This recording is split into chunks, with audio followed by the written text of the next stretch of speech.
بسم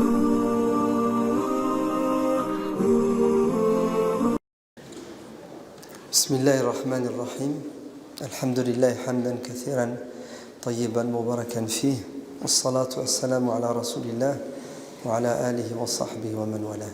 السلام عليكم ورحمة الله.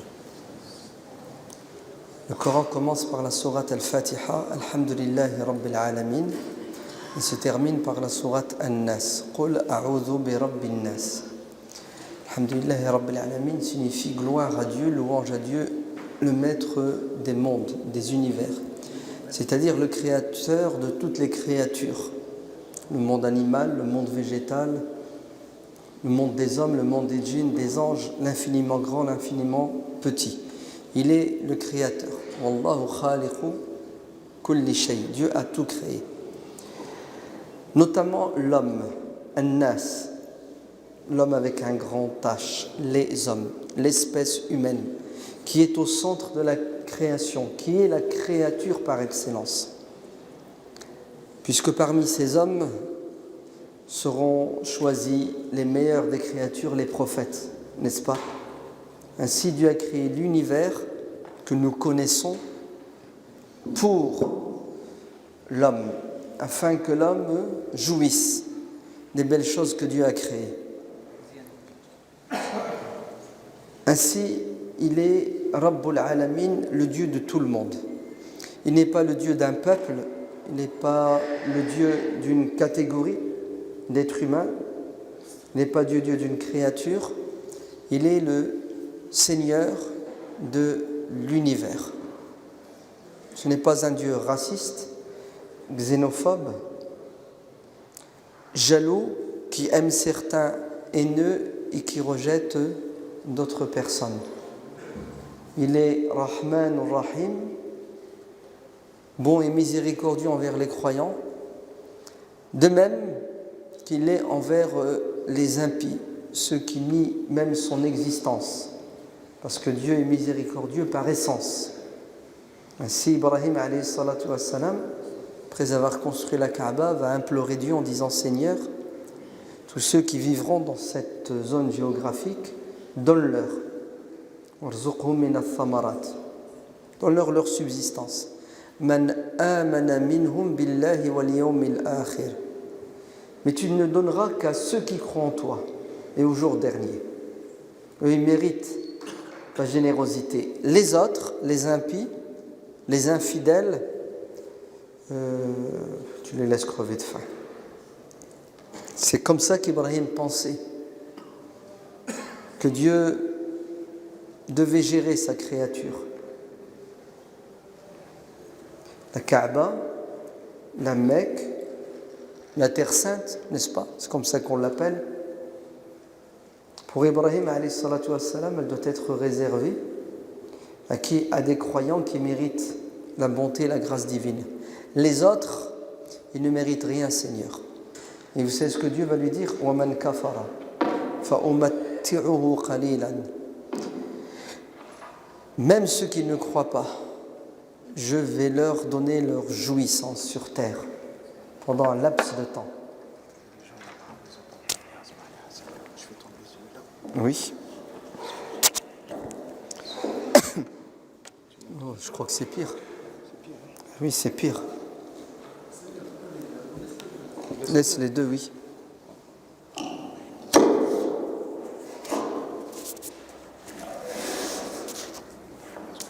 Donc même ceux qui ne veulent pas reconnaître Dieu, Allah les reconnaît. Il les a créés et il pourvoit leur subsistance. Waman kafara. Si toi, Ibrahim, tu veux les exclure, moi je ne les exclurai pas de ma miséricorde sur terre. C'est important, vous savez, d'avoir cette conception de Dieu. Sinon, vous allez tomber dans un égarement manifeste dans lequel est tombé le peuple élu de Dieu. À un moment donné, ils se sont autoproclamés peuple élu de Dieu alors qu'ils ne l'étaient plus, puisqu'ils ont refusé la prophétie de Isa, alayhi salatu wassalam, donc ils sont devenus des renégats. Mais ils sont restés dans quoi? Dans leur délire de peuple élu, en pensant que Dieu était raciste. C'est-à-dire que Dieu les aimait parce qu'ils étaient enfants d'Israël. En fait, non. Dieu les aimait parce qu'ils étaient des croyants pieux, justes. Mais une fois que la piété et la justice disparaissent, tu es au même niveau que celui qui ne reconnaît pas Dieu. Puisque le but, c'est quoi? Le but, c'est que tu te soumettes à Dieu. Ils sont devenus des rebelles. Ils ont refusé Isa alayhi salatu wassalam. Ils ont refusé Muhammad alayhi salatu wassalam. Mais ils pensent qu'ils sont le peuple élu de Dieu, c'est-à-dire qu'ils ont tous les droits, un passe-droit. C'est-à-dire, Dieu est avec nous parce qu'on a du sang de Ya'qub. Ce qui est bête et stupide, n'est-ce pas? Dieu est avec qui, à votre avis? Inna Allaha ma'a al-muttaqin, ma'a alladhina amanu, ma'a al-muhsinin. Dieu est avec les gens pieux, les gens sincères, les gens généreux. Il n'est pas avec les blancs, les noirs, les fils d'un tel et les filles d'une telle.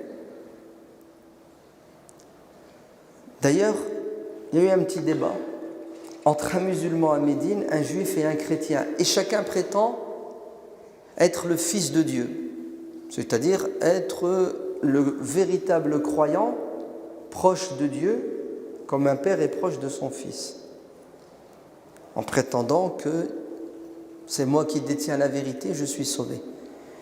Dieu va trancher avec un verset du Coran qui dit « Laysa bi amaniyikum wala amaniyi ahlil kitabi » Et c'est pas parce que tu es musulman que tu seras sauvé. Ce n'est pas parce que tu es juif que tu seras sauvé. Ce n'est pas parce que tu es chrétien que tu seras sauvé. Walakin, qui sera sauvé? Man amana, ceux qui croient et qui agissent. Vous avez compris? Il faut croire et agir. C'est parce que ton père est musulman que tu as laissé passer. Pas parce que ton père est juif ou chrétien que tu as laissé passer. Dieu tient compte de quoi? De ta sincérité et de tes actions. Ainsi, Dieu n'est pas un Dieu partisan. Il est le Dieu de toutes les créatures et il est bon et miséricordieux envers tout le monde car il donne à ceux qui l'aiment et à ceux qui ne l'aiment pas. Ceux qui croient en lui et à ceux qui mécroient. Et le jugement n'aura pas lieu sur terre, mais il aura lieu dans l'au-delà. Vous entendez? Le jugement aura lieu dans l'au-delà. Parce que certains musulmans pensent que parce qu'ils sont musulmans, c'est bon. Ils ont tous les droits. C'est faux. Tu es musulman et tu peux être privé de certains avantages. Et il n'est pas musulman, il peut avoir des avantages. Parce que Dieu ne s'arrête pas à la vie d'ici-bas. Il y a l'au-delà. Nous, on a tendance à quoi? À limiter notre vision à la vie d'ici-bas. Donc, il est Rabbul Alamin, on est d'accord? Le Dieu de tout le monde. Et il est Rabbun Nas, le Dieu des êtres humains sans distinction. C'est pour cela, nous considérons, nous, croyants musulmans, que nous, êtres humains, nous sommes les créatures de Dieu et nous avons le même mérite. Et nous avons tous les honneurs en tant que créatures douées d'intelligence. Dieu dit dans le Coran « وَلَقَدْ كَرَّمْنَا Bani Adama » Les fils d'Adam sont des créatures nobles, supérieures. À quoi? Au monde animal, au monde végétal. Ainsi, l'homme a été créé, il a en lui le souffle divin. وَنَفَخْنَا فِيهِ مِنْ رُوحِنَا. Le souffle divin. C'est quoi le souffle divin? Tu es vivant parce que Dieu l'a voulu et parce que Dieu t'accompagne. Si Dieu te lâche, tu n'es plus rien du tout. Ainsi, Dieu est avec tout le monde et proche de tout le monde, ne serait-ce que par la vie. Pour ça, la vie est sacrée, on doit la respecter, car c'est un don divin. On n'a pas à vouloir priver les gens de ce que Dieu leur donne. On n'a pas à retirer aux gens ce que Dieu leur a donné, sauf si Dieu nous le permet, nous l'autorise. Vous le savez, ça? Un animal, tu n'as pas le droit de le consommer si tu ne l'as pas sacrifié par la permission de Dieu, bismillah. Oui ou non? Parce que Dieu lui a donné la vie, tu n'as pas le droit de lui ôter. Tu dois respecter ce que Dieu a fait, tu ne dois pas détruire sa créature. Ainsi, nous pensons et nous croyons que l'homme est au centre de l'univers et tout a été créé pour l'homme et assujetti pour l'homme. De même, nous pensons que nous sommes tous fils d'Adam et d'Ève, bien entendu. Qu'est-ce que ça veut dire on est tous fils d'Adam et d'Ève? C'est-à-dire qu'il n'y a pas de différence entre un noir et un blanc, un homme et une femme, un riche et un pauvre, quelqu'un qui est en bonne santé, quelqu'un qui est malade. On ne doit pas avoir une opinion de l'autre en fonction de ce que lui n'a pas choisi, ne maîtrise pas. Est-ce que votre corps, notre corps, on l'a créé? Rien du tout. On n'y est pour rien. Ainsi, c'est Dieu qui nous a créés et qui a insufflé en nous l'âme. On doit respecter la créature de Dieu et l'honorer. Est-ce que le musulman peut être raciste? Non. Il y a des musulmans racistes. Le musulman peut devenir raciste. Mais la religion lui interdit. Être raciste, c'est un péché. C'est quoi le racisme à votre avis? Le racisme, c'est dénigrer ce que Dieu a créé, tout simplement.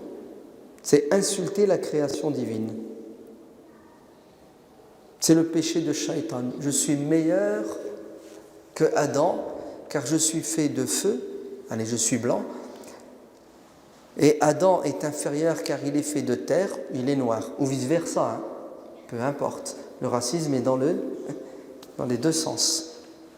Racisme anti-blanc, racisme anti-noir.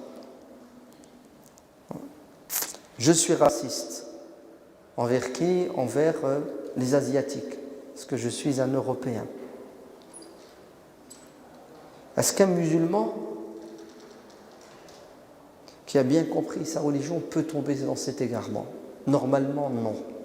Mais la réalité est amère.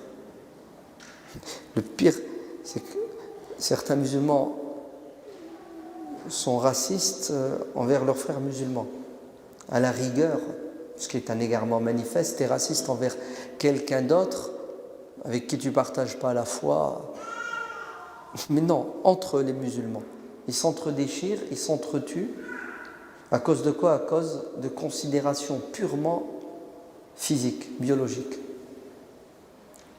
Entre l'an 90 et l'an 132, en même pas l'espace de 40 ans, l'islam a fait disparaître du sud de l'Europe en Andalousie. Vous savez à cause de quoi? À cause de conflits intestins entre les Arabes et les Berbères. En Espagne, en Andalousie. Les Arabes, c'est le peuple élu de Dieu. Les Berbères, la racaille qu'on doit dominer. Pire, les Arabes, entre Arabes, se sont entre-disputés, entre-déchirés. Les Arabes du sud, du Yémen, les Arabes du nord, de la Syrie. Des guerres, hein? Des milliers de morts. Les Arabes qui se sont installés en Andalousie et les autochtones, les Moualladoun, la deuxième génération. Ils sont tous musulmans. Hein? Tous, le Jumu'ah, la Qibla, ils implorent le même Dieu. Oui. D'ailleurs, on a ça, je crois, non? On n'a pas un peu ce truc en ce moment, non? Ça existe ou ça n'existe pas? Laissez les pays dits musulmans. Hein. Chez nous, ici en France, on a ça. Vous avez en France des mosquées. Vous avez une mosquée algérienne, une mosquée marocaine. Le face-à-face des civilisations. Ouais. Et dans certaines villes, ça va même plus loin. Tu as deux mosquées, les deux sont marocains, marocains du sud, du nord, de l'est, de l'ouest. Et c'est que du racisme, bon, du tribalisme, ça va? Toi de telle tribu, moi je suis de telle tribu. Et les conséquences sont terribles, on les voit dans les mariages. Ouais. Je refuse de te donner la main de ma fille parce que tu n'es pas de la bonne couleur. Non, tu n'es pas de la bonne région. Et il ne s'arrête pas. Hein. Ça fait 3 générations, 4 générations en France. Écoutez bien. Le mec, tu dis je suis français, il dit non. Je suis français. Ton père. Mon père aussi. Ton grand-père. Mon grand-père aussi. Ton arrière-grand-père. Jusqu'à ce qu'il trouve ton origine géographique. Pourquoi? Pour te dire non. Oui, c'est la réalité. Et elle est amère, non? Et comment voulez-vous? Les musulmans entre eux ne se supportent pas pour des raisons bêtes et stupides, du racisme, du tribalisme. Et comment voulez-vous qu'ils acceptent et qu'ils supportent l'autre qui n'est pas musulman? Da'uha fa innaha muntina. Délaissez cet égarement. Le racisme, le tribalisme, ça sent mauvais. Dit le prophète alayhi salatu wassalam. Et le prophète a souffert, tout son temps il a passé à essayer d'unifier ces tribus arabes qui se détestaient les unes les autres et qui s'entre-déchiraient. Le comble, c'est qu'après sa mort, ils se sont à nouveau divisés, disputés, entre-déchirés. Et ils continuent encore aujourd'hui. Donc, le musulman n'a pas à être raciste, ne doit pas être raciste. Ça ne doit même pas effleurer son esprit. Pourquoi? Parce que l'autre n'a pas choisi sa couleur, il n'a pas choisi son sexe, il n'a pas choisi le lieu de naissance, il n'a pas choisi la tribu dans laquelle il est né. C'est la volonté de Dieu. S'opposer à la volonté de Dieu, c'est mécroire. Remettre en question le choix de Dieu, c'est un égarement manifeste. On ne doit pas être raciste car nous sommes tous les fils d'Adam et Ève. Nous avons la même origine. On est tous des êtres humains quelque part cousins. 2. On ne doit pas être atteint par ce sentiment d'orgueil. Al-Kibr. Car celui qui est orgueilleux, vous savez ce qu'il fait? Il fait 2 choses. Ramtun nas, c'est-à-dire il rabaisse les gens, il les humilie. Et deuxièmement, il les prive de leurs droits, il est injuste. L'orgueilleux se sent supérieur et tout-puissant. Ainsi, il écrase les autres, il les rabaisse et il leur retire leurs droits et il impose ses volontés. Le prophète sallallahu alayhi wa sallam dit: celui qui a 1 gramme, un atome de kibr dans le cœur ne mettra pas les pieds au paradis. Vous entendez? Allez. Il ira d'abord en enfer, le temps de purger sa peine, et Allah alam combien de temps ça va durer en enfer, pour, s'il était croyant et reconnaissait Dieu, finir au paradis, mais pas dans la meilleure des places, la dernière des places. Oui. On ne doit pas se considérer comme étant supérieur à notre prochain, parce que nous disons sans arrêt Allahu Akbar. C'est Dieu le plus grand. Et nous, on est tous des nains. On est tous petits. Aoun ibn Abdillah radiyallahu anhu résume cette philosophie en disant: lorsque tu sors de chez toi, tu vas croiser les êtres humains. Lorsque tu croiseras quelqu'un de plus ignorant que toi, mets-toi dans la tête qu'il est meilleur que toi. Car lui désobéit à Dieu alors qu'il est ignorant. Toi, tu es savant, tu désobéis à Dieu. C'est plus grave. Le savant n'a pas de circonstances atténuantes. Ainsi, l'ignorant qui ne sait pas a plus de chances de s'en sortir, alors que toi, tu sais, et malgré cela, tu désobéis. Lorsque tu croiseras quelqu'un qui est plus savant que toi, mets-toi dans la tête qu'il est meilleur que toi. Car, étant plus savant, il doit craindre Dieu et adorer Dieu plus que toi, l'ignorant. Lorsque tu croiseras quelqu'un de plus jeune que toi, mets-toi dans la tête qu'il est meilleur que toi. Car il a moins désobéi à Dieu. Il n'a que 20 ans. Toi, tu as déjà 40 ans de bouteille dans le péché. Et lorsque tu croiseras quelqu'un de plus âgé que toi, mets-toi dans la tête qu'il est sans doute meilleur que toi. Pourquoi? Parce que lui, il a adoré Dieu plus que toi, il lui a obéi plus que toi. Vous avez vu, subhanallah, la posture spirituelle de Aoun ibn Abdillah. Ça fait de toi quelqu'un de modeste. Et lorsque tu croiseras quelqu'un qui ne croit pas, qu'il n'est pas musulman comme toi, dis-toi qu'il est sans doute meilleur que toi. Car il se peut que cet homme impie, mécréant, reste comme ça jusque 5 minutes avant sa mort, un jour, un mois, un an, et il devient croyant. Son passé est effacé, il gagne le paradis. Quant à toi, il se peut qu'un jour, un mois avant ta mort, tu renies ta foi et toutes tes actions sont effacées, car ce qui compte, c'est comment tu finis ta vie. C'est fort ou c'est pas fort? C'est beau, non? Tu te fais tout petit après, t'as peur, hein, franchement. Tu flippes. Tu dis, mon Dieu, je crois que c'est doit être moi le problème de l'humanité. Le problème de l'humanité, vous savez, c'est quoi? C'est l'homme qui domine l'homme. L'homme qui exploite l'homme. Ouais. Tu le domines comme Shaitan Pharaon, tu es raciste, tu crois avoir tous les pouvoirs, donc tu l'écrases, tu le prives de ses droits. Tu l'exploites parce que tu ne te contentes pas de ce que Dieu te donne et tu veux priver les autres de ce que Dieu leur donne. Tous les conflits se résument à ça. Al-hasad, la jalousie, wal-barda, la haine de l'autre. Alors que celui qui est modeste, qui est croyant, il se regarde dans un miroir avant de regarder les autres et de les condamner, de les juger. Donc, pas de racisme, on sait d'où on vient, on sait qui nous sommes. 2, pas d'orgueil. 3, les hommes ont les mêmes droits, car ces droits ont été octroyés par Dieu lui-même. Quels sont les droits fondamentaux de l'homme? Le droit à la vie. C'est Allah qui nous a donné la vie, c'est lui qui la reprend. C'est pour cela, la pire des choses que puisse faire un être humain, c'est d'ôter la vie à quelqu'un. Le prophète sallallahu alayhi wa sallam dit, tout le monde pourra s'en sortir le jour de la résurrection, sauf ceux qui ont du sang sur les mains. Ouais. Eux, ils ne sont pas clairs. Tous les péchés que tu fais sont pardonnables. Mais il y en a un.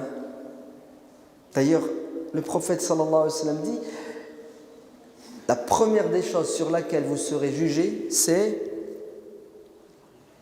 Non, c'est pas la prière. C'est le sang qui a été versé. En vérité, tu as raison, hein, c'est la prière. Mais la prière, c'est quoi? C'est un acte religieux obligatoire entre toi et Dieu. Mais entre toi et les êtres humains, tu as des devoirs comme tu as des devoirs envers Dieu. Le premier devoir que tu as envers ton prochain, c'est de le respecter, de ne pas lui ôter la vie. Ainsi, la première des choses sur laquelle Dieu nous jugera dans nos relations avec les êtres humains, c'est le sang, c'est-à-dire le crime. C'est les premières personnes qui seront jugées le jour de la résurrection sont les criminels. La prière, tu peux t'en sortir avec la prière. Dieu peut te pardonner. Tu n'as pas prié, Dieu te pardonne. C'est possible, hein, attention. Hein. Le pardon de Dieu n'a pas de limite pour celui qui meurt dans la foi. Quant au péché, tu n'es pas clair, même si tu as prié toute la nuit. Toute ta vie, tu as prié toute la nuit, tu arrives devant Dieu avec du sang, tu sais ce qui va t'arriver? Celui que tu as tué te traînera devant la justice divine, dira, Seigneur, questionne-le pourquoi il m'a tué. Et là, tu es mort. Tu es mort. Dieu le dit dans le Coran. Man qatala mu'minan bighayri haqq. Celui qui ôtera la vie à quelqu'un croyant sans raison. Vous savez, c'est quoi? C'est la colère de Dieu, la malédiction de Dieu, l'enfer pour l'éternité. Pas de pardon. Et la 5e chose,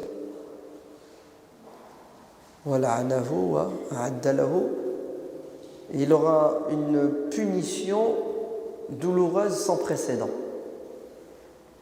Et ce qui est magnifique, et satanique en même temps, c'est que les musulmans ont un malin plaisir à tuer, mais vraiment d'une manière... regardez la Syrie. Un mec qui vient avec des hélicoptères, il jette des barils de poudre et il tue 100 personnes d'un coup, et il rigole, il dort bien. Ça ne l'empêche pas de dormir. C'est pourquoi? Parce qu'il ne les considère pas comme des êtres humains.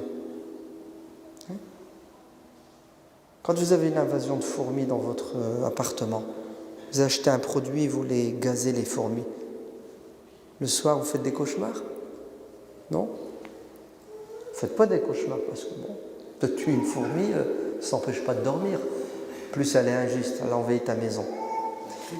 Ces gens-là tuent des êtres humains comme vous tuez des fourmis. Mais la différence, c'est que vous tuez des fourmis pour des bonnes raisons. Eux, ils tuent des êtres humains pour de mauvaises raisons. Comme s'il y avait une bonne raison de tuer quelqu'un.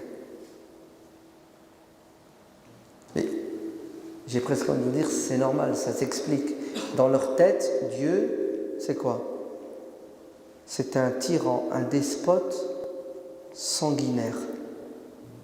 Dieu n'est pas doux et miséricordieux dans leur tête. Et eux, sur terre, ils représentent Dieu.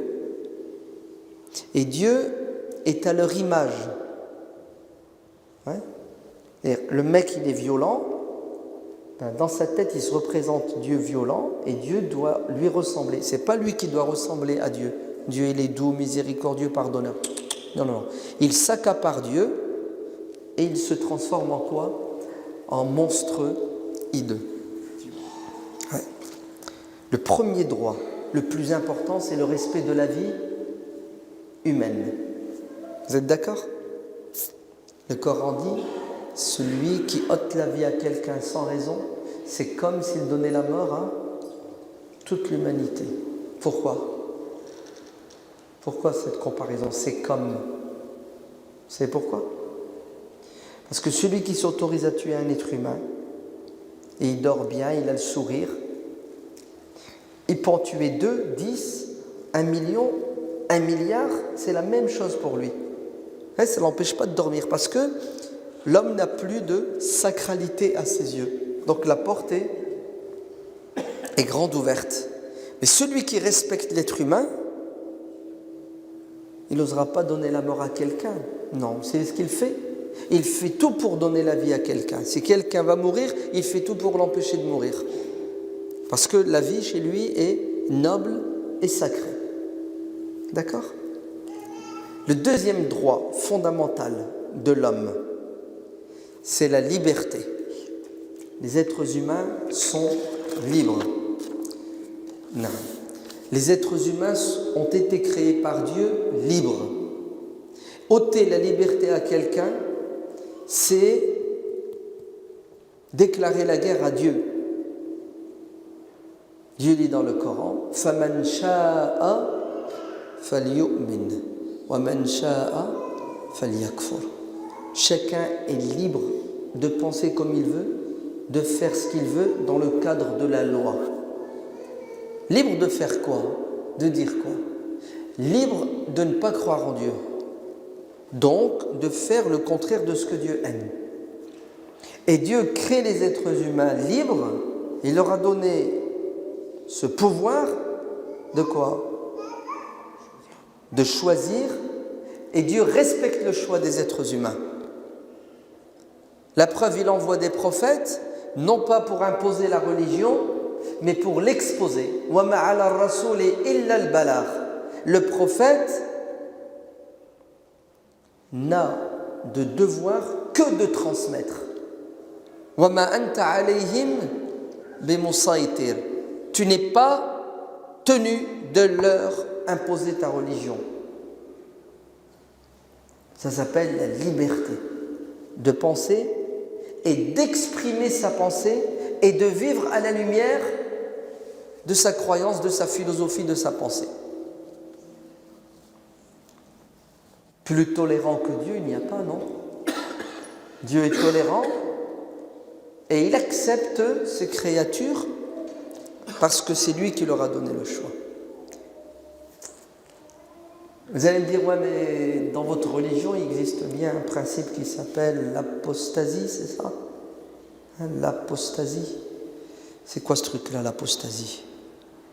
C'est tu es devenu musulman, et puis un jour tu décides de ne plus l'être, ben t'es cuit, t'es mort.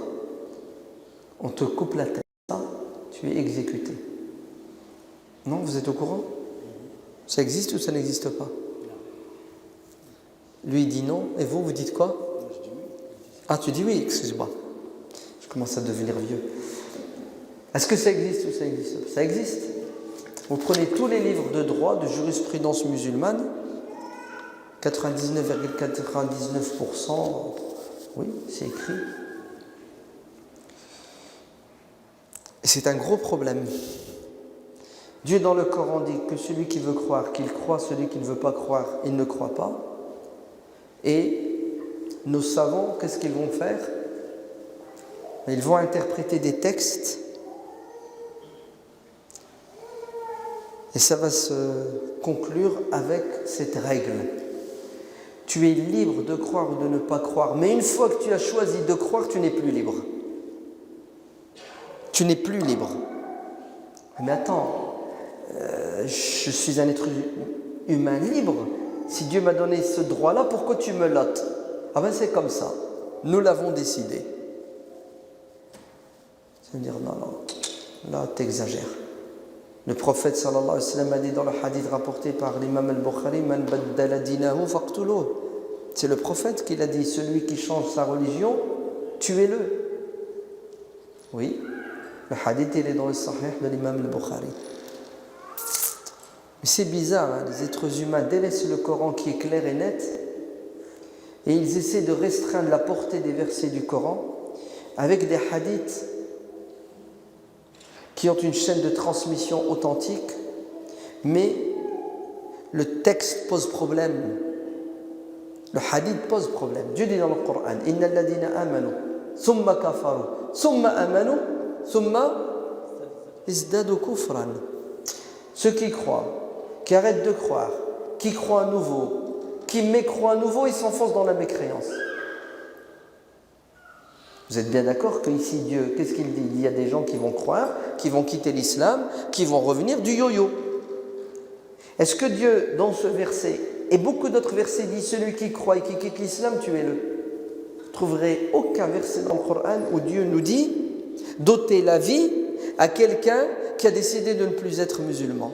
Bien au contraire, vous savez ce que Dieu dit?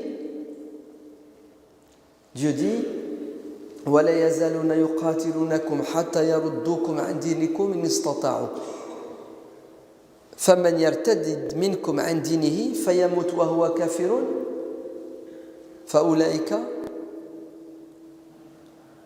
Qu'est-ce que dit le verset de la sourate La Vache? Ils vont faire pression pour que vous quittiez votre religion. Ceux qui parmi vous quitteront leur religion et qui mourront dans la négation, alors leurs actions tombent à l'eau et le jour de la résurrection, ils auront ce qu'ils méritent. Voilà, regardez, Dieu nous dit le devenir de celui qui quitte l'islam. Qu'est-ce qu'il fait? Il annule ses bonnes actions, ce qui est logique et normal, il les jette à la poubelle, et le jour de la résurrection, il paiera.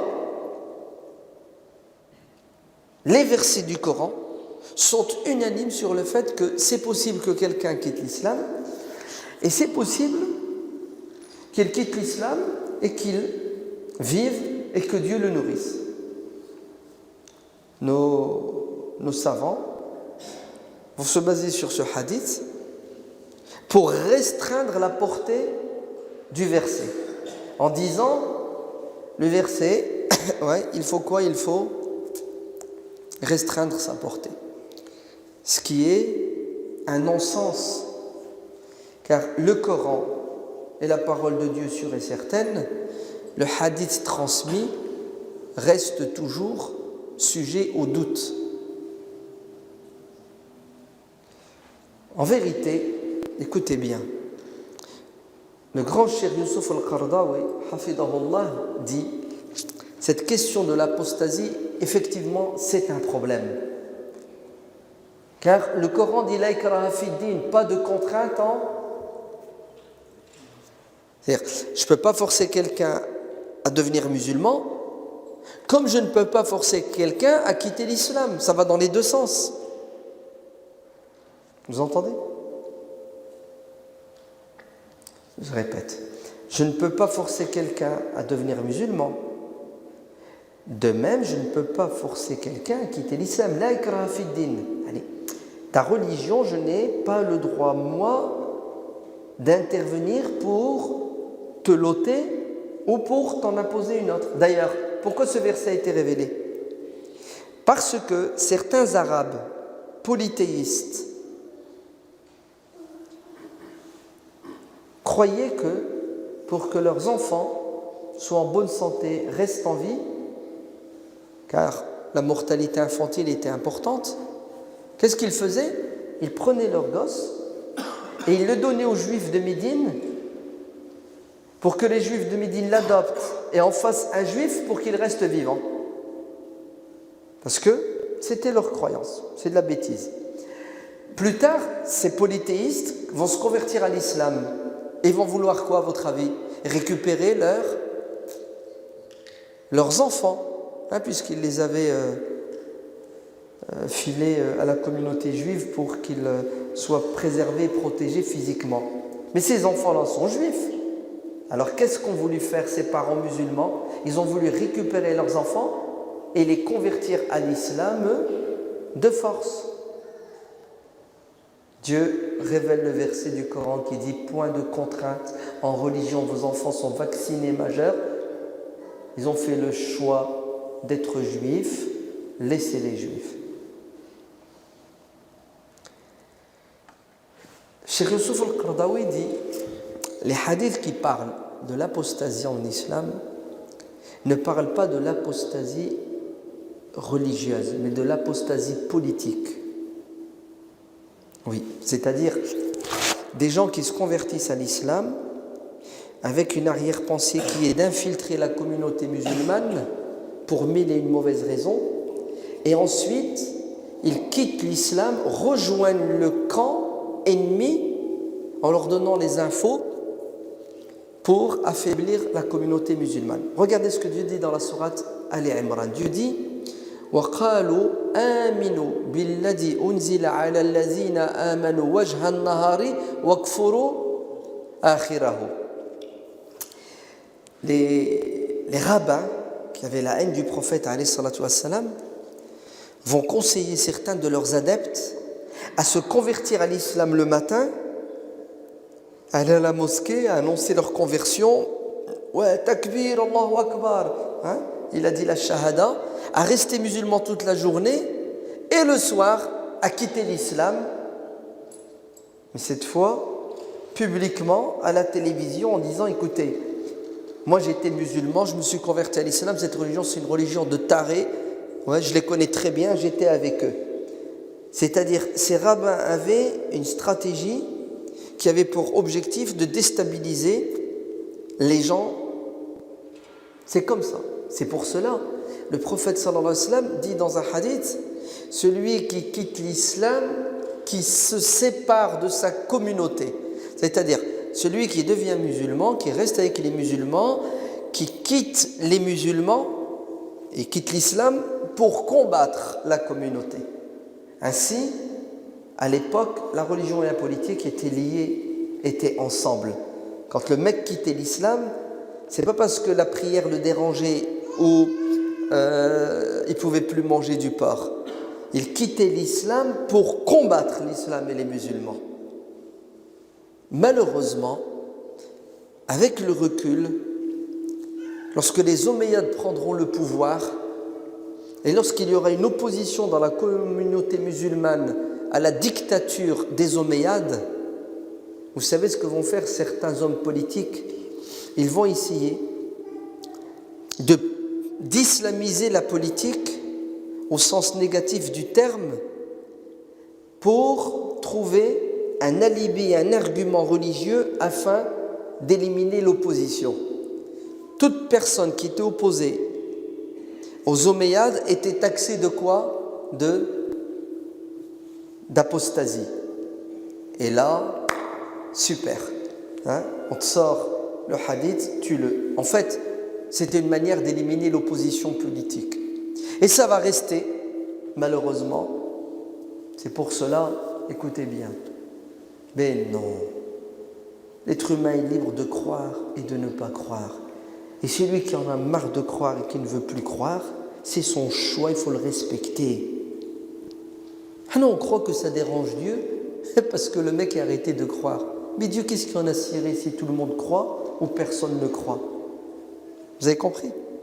Celui qui fait du bien pour lui-même. Celui qui fait du mal se fait du mal à lui seul. Donc, le droit à la vie, la liberté de croyance, la liberté de pensée, la liberté de philosophie. Dites-moi, quel est le plus grand apostat? L'apostat des apostats, c'est qui? C'est Shaitan. Non? Shaitan croit en Dieu, il obéissait à Dieu et il a décidé de quoi? De se rebeller, c'est ça? Il s'est enorgueilli. Regardez ce que Dieu dit. Kafara. Kafara. Aba wa stakbara, dans un autre verset. Kafara. Qu'est-ce que ça veut dire kafara?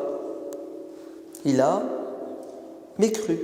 Il a arrêté de croire. Alors, est-ce que Dieu l'a exécuté, Shaitan? Est-ce qu'il lui a dit, espèce d'apostat, je vais te tuer? Non? Il lui a dit ça? C'est ce que Dieu a fait, il lui a donné le micro. Ouais. Et Shaitan a pris la parole en public et il a défendu son idée, son opinion, et il a menacé Adam. Et Dieu l'a laissé parler et il lui a donné quoi? Il lui a donné du répit.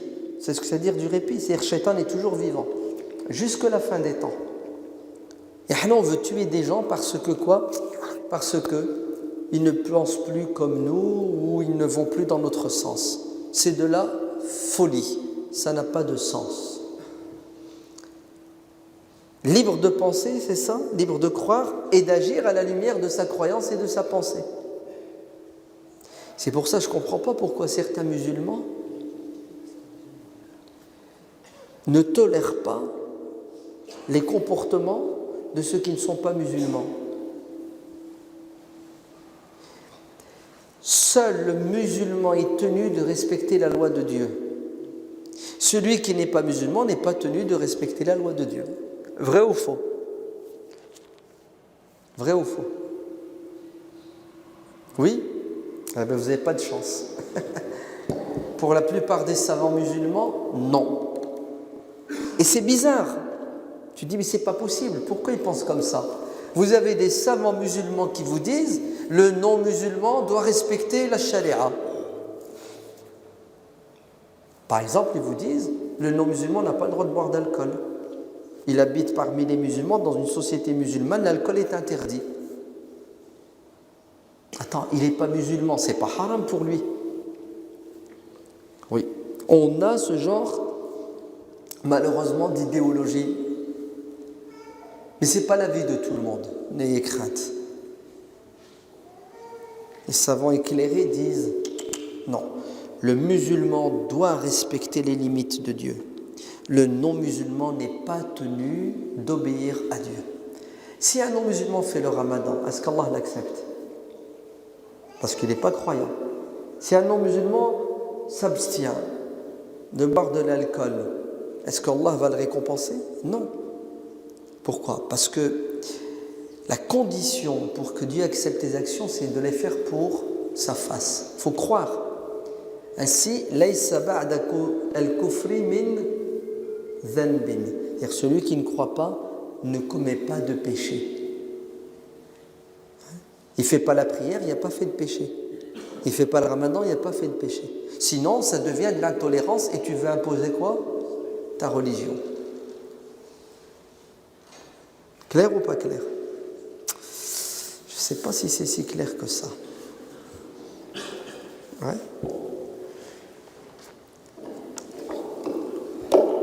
Je ne sais pas. Vous êtes prêts? Quand tu appelles les musulmans, tu leur dis engagez-vous, vous êtes des citoyens, inscrivez-vous avant le 31, Allah yabarak fikoum. Ah, le 31, vous êtes cuits, vous ne pourrez plus voter en 2017 pour choisir le président de la République, pour choisir la majorité parlementaire, ceux qui font les lois et qui les défendent. Moi c'est fini, je ne vote plus. Pourquoi tu ne veux plus voter? Bah écoute, parce que moi en 2011, c'est ça 12, j'ai voté. Et j'ai voté pour les socialistes, pour Hollande. Et la première des choses qu'ils ont faites, c'est le mariage pour... En fait, c'est le mariage pour les homos, hein. C'est pas pour tous, nous on est déjà mariés. Ouais. C'est l'arnaque, ça s'appelle. Hein, pour la faire passer, donc le mariage pour tous. Donc, j'ai voté, regarde ce que ça a donné. Ça a donné le mariage pour tous. A'udhu billah, les homos, ils ont le droit de se marier. Moi, c'est fini, je vote plus. D'ailleurs, je me sens coupable et responsable d'avoir voté pour Hollande. Très bien, on remonte en arrière.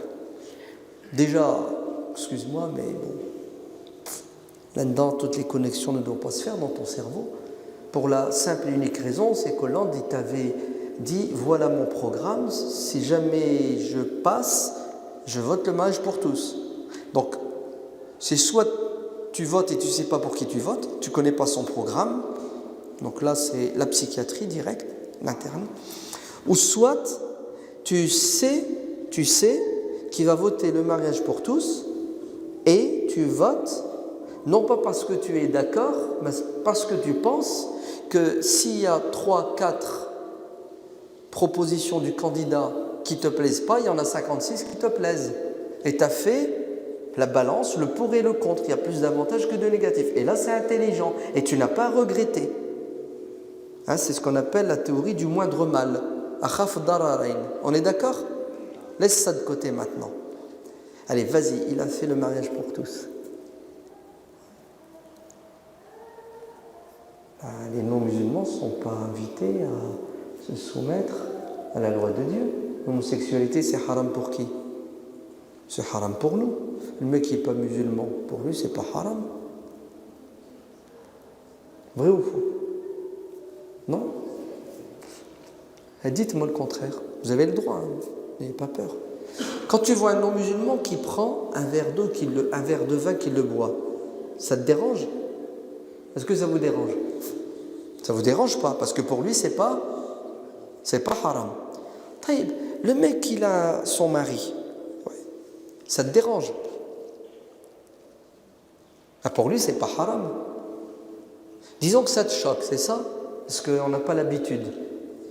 Mais est-ce que pour lui, c'est haram? C'est pas haram. Alors, vous êtes pour la liberté et la tolérance Vous êtes pour la liberté et la tolérance, mais jusqu'à... Quand ça vous choque, quand ça vous déplaît, plus de liberté, plus de tolérance. Vrai ou faux? On peut être choqué, parce que c'est pas partie des chaînes d'attention dans le monde, c'est un dysfonctionnement quand même.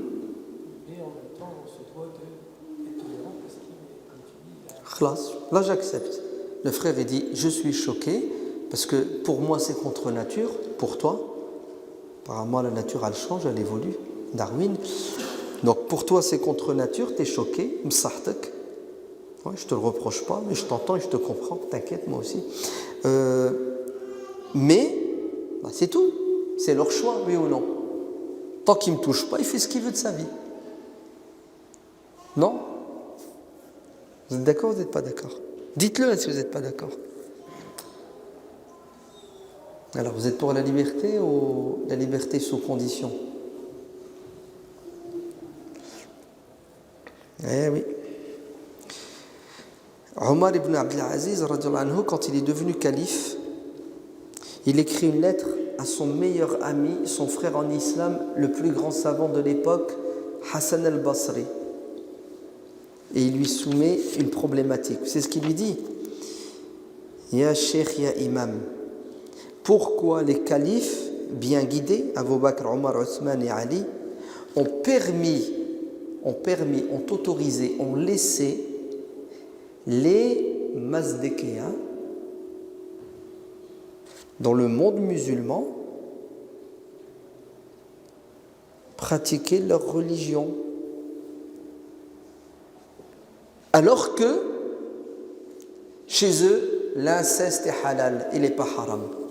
Chez les Mazdékéens, tu peux te mettre avec ta fille, avec ta soeur, avec ta mère. C'est halal à 100%. Omar ibn Abdelaziz, il n'accepte pas ça, il est choqué. Il est devenu calife et vous savez ce qu'il veut faire? Il veut imposer aux Mazdékéens son éthique, sa morale et la loi musulmane. Mais il y a un blocage. Il dit, les califes ne l'ont pas fait. Omar ibn al-Khattab, l'Iran. Il n'a pas dit aux Mazdékéens, vous n'avez plus le droit de vous marier entre frères et sœurs. Vous faites ce que vous voulez, c'est votre religion. Pourquoi les califes ont laissé faire, ont accepté? Réponse de Hassan al-Basri. Vous savez qu'est-ce qu'il a dit? Bidhalika umiru. Voilà, c'est Dieu qui leur a dit ça. C'est Dieu qui leur a dit laissez les gens tranquilles. Chacun sa religion et chacun assume les conséquences de sa religion. Ouais. Donc il faut avoir un esprit ouvert. Et si vous êtes contre quelque chose, vous avez le droit, vous exprimez votre désaccord, mais écoutez bien, ne condamnez pas. Vous savez pourquoi il ne faut pas condamner? Parce que si vous condamnez, c'est juste une question de circonstance. Vous allez peut-être un jour, si on vous met dans un milieu socio-politique autre que celui-ci, devenir des monstres et vous allez ôter la vie. Je te défie d'être homosexuel là où se trouvent les Daesh. Qu'est-ce qui t'arrive? Comment? En 5 secondes. Vrai ou faux?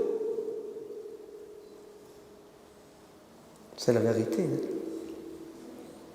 On dit, oh, le mec est en train de faire la promotion de l'homosexualité. Non, c'est pas vrai. L'homosexualité est haram en islam. On doit gérer cette question de l'homosexualité autre à la lumière de nos textes. Qu'est-ce que disent nos textes? Ils disent c'est un péché. Tout simplement. Et celui qui commet un péché, Dieu pardonne ou ne pardonne pas. Celui qui n'est pas musulman ne commet pas de péché. Ça veut dire c'est contre nature. Allah ou non, fait ce qu'il veut de sa vie. Oui, mais il ne faut pas qu'il m'impose. Moi, attends, j'ai mes enfants, moi je ne veux pas que mes enfants deviennent comme ça. Oui, tout à fait, tu as raison. C'est pour ça que tu auras la société que tu mérites. Laquelle de société que tu auras? La société où les groupes de pression décideront à ta place. Parce que tu ne veux pas, toi, faire pression. Tout simplement. Ils me font rire ces musulmans. Ouais, t'as vu la liberté, regarde l'homosexualité, etc. C'est parce que toi, tu étais libre de voter pour empêcher cette loi de passer, tu ne l'as pas fait. Tu t'es tout seul censuré, sous prétexte que ça ne sert à rien de voter, les politiques sont tous des pourris. Un peu plus de pourriture ne devrait pas te déranger, non? Pourquoi tu es choqué maintenant? Ils sont tous pourris, ça ne sert à rien de voter. Maintenant qu'ils ont fait la loi pour tous, que tu considères comme de la pourriture, tu n'es pas content. Allah, il dit que la pourriture. Ah, il est méchant là, il commence à péter les plombs. Si on dirait qu'il faut qu'on se prenne encore beaucoup plus de droite pour qu'on se réveille. Pourtant, c'est tout bête, c'est tout simple. On est libre de choisir les dirigeants qu'on veut, le programme politique qu'on veut, le modèle de société qu'on veut, et on ne le fait pas. Et quand les autres font le nécessaire pour choisir ce qu'ils pensent être bon et juste à leurs yeux, on se met en mode critique. Ah, c'est pas bien ce qu'ils ont fait. Mais c'est toi le problème. Ce que tu as fait, c'est grave. Tu vois ce que tu as fait? Tu es resté les bras croisés? Tu t'es pas engagé? Tu n'as pas exprimé ton projet de société? Tu n'as pas fait le nécessaire pour qu'il soit le meilleur? Tu subis les conséquences, ça t'apprendra. L'être humain, Qu'est-ce qu'on a dit? Le droit à la vie. Le droit à quoi? À la liberté. Et troisième droit fondamental, à la justice.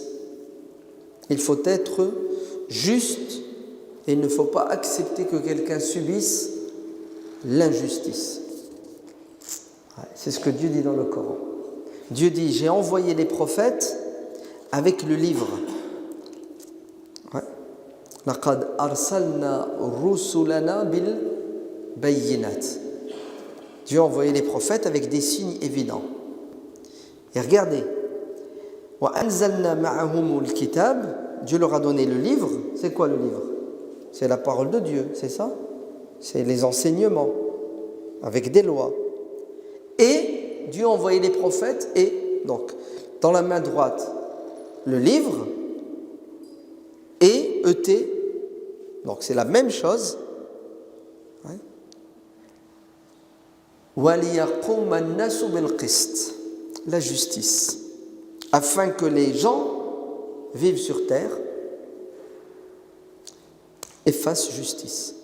Ainsi, une société où il y a le livre, il n'y a pas la justice, c'est une société qui trahit le livre.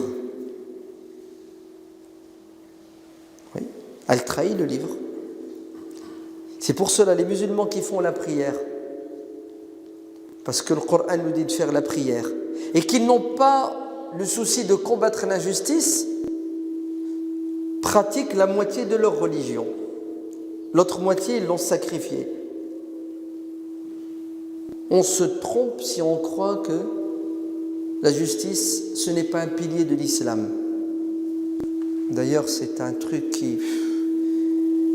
La plupart des savants... Ah oui, c'est ce qu'on a appris. Depuis qu'on est petit, on nous a appris, depuis 14 siècles, que l'islam, c'est 5 piliers. C'est ça? Les piliers de l'islam sont au nombre de 5. On les connaît tous, hein?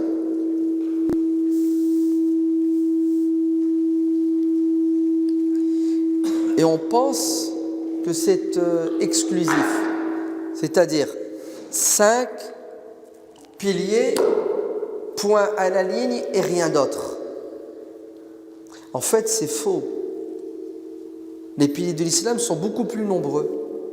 La justice est un pilier de l'islam. La liberté est un pilier de l'islam. L'égalité sociale est un pilier de l'islam. Vous allez me dire, ouais, mais attends, le hadith, il y a dit 5 piliers de l'islam. Oui, mais le Coran, il dit quoi, le Coran? Le Coran, il te dit que Dieu a envoyé des prophètes pour qu'il y ait de la justice sur terre, pour qu'ils enseignent aux gens la justice et pour qu'eux-mêmes pratiquent la justice.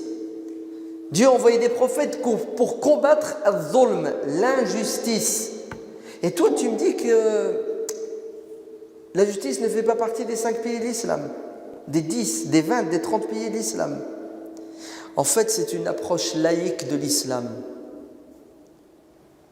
Ouais, les musulmans sont laïcs sans le savoir. Parce qu'on s'est fait arnaquer. Parce qu'on nous a dit sans arrêt, l'islam c'est la prière, c'est la zakat, c'est le ramadan, c'est le hajj. Et tout ce qui est social, économique, politique, oh là là, pas de politique à la mosquée. Il n'y a pas de politique dans la religion. Et le musulman va vivre dans une société où il y a des injustices et ça ne l'empêche pas de dormir. Tu lui dis, viens, on va manifester. Ouais. Contre la loi El Khomri, c'est ça? Tu dis, ouais, pourquoi? Ah non, je dois faire la prière. Non, moi je ne manifeste pas parce que la manifestation elle va tomber pendant la prière. Allez, regardez, pour lui la prière, c'est important, ce qui est vrai. Empêcher ces réformes, ouais, qui sont des réformes, c'est du capitalisme sauvage, hein. Attention, hein, c'est grave le code du travail là. Hein. Les pauvres syndicats là. Il n'y a plus de syndicats en France. Et le musulman ne se préoccupe pas. Ça ne l'empêche pas de dormir. Pire, tu sais ce qu'il dit? Il dit non, ça ne sert à rien du tout. Et quand il verra les injustices, c'est ce qu'il dira. Hasbi Allah wa ni'mal wakil. On est toujours comme ça. On remet la faute sur Dieu. Qaddar Allah. C'est ça? Qaddar Allah wa ma sha'a fa'al. Et quand un malheur nous frappe, qu'est-ce qu'on doit dire? C'est le destin et Dieu fait ce qu'il veut. Mais rigolo, c'est pas le destin, c'est de ta faute. T'as rien fait pour empêcher. C'est le destin. Je recommence ou ça va? Les mecs, ils planchent, ça fait des années pour changer le code du travail. C'est ce que ça veut dire changer le code du travail. Ça veut dire retirer des droits à qui? Au patron, aux riches, aux puissants, à toi. Non, pas les travailleurs, toi. On dirait que les travailleurs, c'est l'autre là-bas, il est là-bas. Vous êtes tous des petits. On est tous des petits. Ça, on n'est pas millionnaires, non? Levez la main. Il y a un millionnaire ici, un milliardaire, qui fait partie du CAC 40 là. Personne. Donc, ils sont en train de changer le droit du travail, c'est-à-dire 100 ans de djihad social. Et pour toi, tu t'en fiches, non, tu n'es même pas au courant. Non, écoute bien, tu ne cherches même pas à savoir. Wallah al-Adim, qu'on est des laïcards. Le mec, il est dans la prière, nickel. Et tu lui dis, syndique-toi pour faire pression parce qu'on perd nos droits. Il dit, non, ça ne sert à rien. C'est haram. Vote. Il dit, non, ça ne sert à rien, c'est haram. Vous savez pourquoi? Parce qu'on nous a mis dans la tête que la prière, c'est un pilier de l'islam et la justice, ce n'est pas un pilier, c'est secondaire. Il y en a tant mieux, il n'y en a pas. Hasbi Allah wa ni'mal wakil. C'est-à-dire, ya Allah, s'il te plaît, tu peux faire le boulot. Ouais. S'il n'y a pas de justice sur terre, vous savez ce qui se passe? C'est le chaos, c'est le désordre. Et Dieu, qu'est-ce qu'il aime? Les justes ou les injustes? Inna Allah la yuhibbu al-zalimin. Dieu n'aime pas les... Et vous les aimez, les injustes? Levez la main ceux qui aiment les injustes. Vous ne les aimez pas. Encore heureux, parce que Dieu ne les aime pas. Sinon, tu aimerais quelque chose que Dieu déteste. Une fois que tu ne les aimes pas, tu fais quoi? Tu les laisses continuer à commettre l'injustice et à la répandre. Tu dois les combattre. Donc tu dois te lever contre l'injustice. Donc tu dois t'engager. Tu dois t'engager syndicalement parlant, politiquement parlant. Ah oui, parce que Dieu n'aime pas ceux qui ne sont pas engagés. Parce que ceux qui ne sont pas engagés sont des complices de l'injustice, puisqu'ils laissent faire les injustes. Et ça passe comme une lettre à la poste. Ouais, t'as vu ce qui se passe en Syrie? Ce qui se passe en Syrie, c'est de notre faute. Parce que si on était de vrais citoyens engagés politiquement, syndicalement, nos politiques ne laisseraient pas ce qui se passe en Syrie. Parce qu'ils seraient en cohésion avec notre sens de la justice. Vous voyez les conséquences? Donc la justice, c'est un droit fondamental. C'est un pilier de l'islam. Ibn Taymiyyah rahimahullah dit, Dieu est avec le gouvernement, l'État, juste, fût-il mécréant. C'est ce que ça veut dire. C'est-à-dire que Dieu soutient ceux qui sont justes sans tenir compte de leurs croyances et de leurs convictions. Et Dieu est contre, combat, rejette, qui ça? L'injuste, fût-il croyant musulman. Donc pas de parti pris. Dieu est avec le camp des justes contre les injustes. C'est clair ou c'est pas clair? C'est pour ça la France est 100 fois plus musulmane que quoi? Ah, là c'est war. Moi je te dis pas la mise en garde demain. La France est 100 fois plus musulmane que le pays de la Sunna, là où le Coran était révélé. La Mecque, Médine, la Terre Sainte. Non, là tu déconnes. Là tu as dépassé les limites. Là, il faut qu'on voit, parce que c'est de la ridda, l'apostasie. Ah, tu as quitté l'islam, mon frère. Tu vois, tu n'as pas le droit de critiquer, tu n'as pas le droit. Tu dois la fermer et tu dois dire Amen. Sinon, il y a une épée de Damoclès. Une épée omeyyade. Pourquoi la France est 100 fois plus musulmane que l'Arabie ou tout autre pays musulman? Non, sauf la Turquie, bien sûr. Ouais. Vous savez pourquoi? Ne serait-ce que pour la liberté. Regardez, je parle, je dis ce que je veux, j'ai rien à craindre. Vrai ou faux? Bon, un peu de perquisition de temps en temps, ça fait du bien. Ouais, mais résidence, ma'alish. Ouais. Mais là-bas, tu n'as même pas eu le temps d'ouvrir ta bouche que tu es déjà. Ouais. Laisse la parole. Allez, je parle trop. La justice sociale, bon sang, punaise. Ouais. Le clandos, il se fait renverser. Le SAMU vient, il le prend, il le soigne. Il n'y a pas de papier, il n'y a pas de carte vitale. Va te faire soigner là-bas, tu vas voir. L'apartheid, c'est ce que c'est l'apartheid? Hôpitaux pour les Arabes, ça. Et tout le reste, la racaille, interdit. Tu ne peux pas te faire soigner. Vous, l'école. L'école pour le peuple élu et les autres.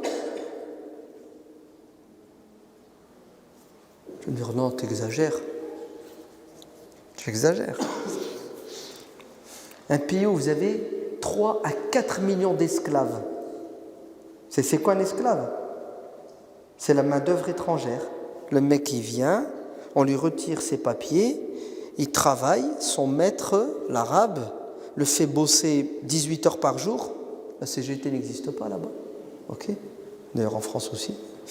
Elle n'existe plus, Mskena. Il travaille 18 heures par jour.